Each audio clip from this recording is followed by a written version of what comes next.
Revelation chapter 4. This chapter is to do with the imagery of the throne and references to the dwelling place of God. Verse 1. After this I looked, and behold, a door was opened in heaven, and the first voice which I heard was as it were of a trumpet talking with me, which said, Come up hither, and I will show thee things which must be hereafter.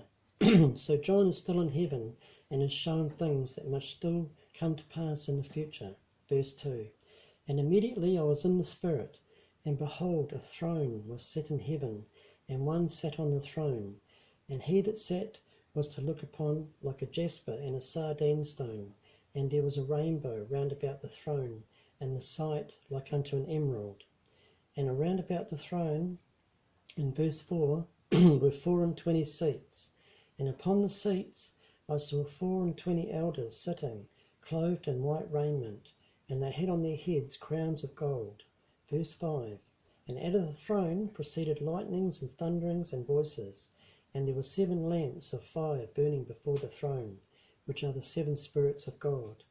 Verse 6. And before the throne there was a sea of glass like unto crystal.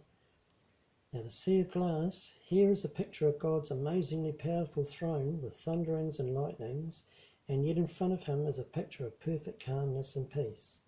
Our lives can sometimes seem to be in much turmoil, and yet once we come before the Lord in prayer, he can calm the storms in our minds and bring about a peaceable outcome. The throne, and round about the throne were 4 beasts full of eyes before and behind. Verse 7. And the first beast was like a lion, the second beast was like a calf, and the third beast had a face as a man, and the 4th beast was like a flying eagle. And the 4 beasts had each of them 6 wings about him, and they were full of eyes within, and they rest not day or night, saying, Holy, holy, holy, Lord God Almighty, which was and is to come. Verse 9.